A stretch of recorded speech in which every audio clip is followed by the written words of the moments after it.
Welcome back, folks, for another fun reloading video. Today, we have a quick tip on how to reload 300 Blackout on the Dillon 550 with an alternative powder funnel. Most people reloading 300 Blackout on their 550 are also already reloading 223. And aside from the powder funnel in the 223 conversion kit, you can use the shell plate and the locator pins. So that means if you're already loading 223, all you have to do is order the number C powder funnel, which works for 30 carbine and 7.62 by 39 as well. However, I don't have that powder funnel. I figured out how to use my 38 Special 357 caliber conversion kit powder funnel. And as we saw over here, that would be the number D powder funnel for 38 357.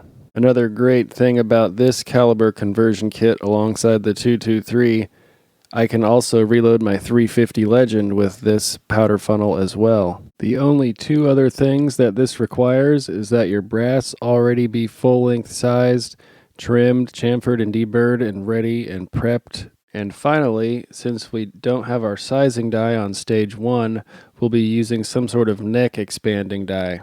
I have the Lee Universal Case Expanding Die. However, the NOE or the M die or several others will also work for you. Another reason we're expanding these necks is because I'm using cast bullets right now, which are a larger diameter than your metal jacketed bullets. And also because this is a 35 caliber powder funnel, whereas I have a 30 caliber case. I'm just trying to catch that without boogering up my mouth. You can see on the left, we have a 300 Blackout case, and on the right, a 38 Special case. If I had a 357 Magnum case, it would probably be longer, if not about the same size as the 300 Blackout. As far as the length goes, that's no issue. We can just move the powder die up and down just a little bit. The only major difference is that we have a 30 caliber case we're trying to use with a 35 caliber expanding die. Here's where this powder funnel would normally engage a 35 caliber cartridge. And you can see with the 300 Blackout case, it's just the right size to get caught on that neck and actually activate the powder funnel.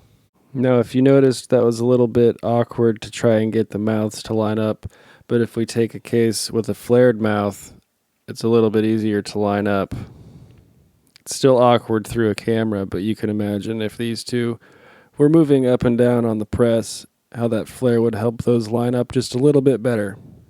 And if you're wondering what happens if you don't have that flare, you can see where that powder funnel is going to booger up your case mouth, and then you're going to have all kind of inconsistencies with seating your bullet, scraping off your powder coat, and you'll also have inconsistencies with your crimping. Oh, and also, it dumps powder all over your shell plate.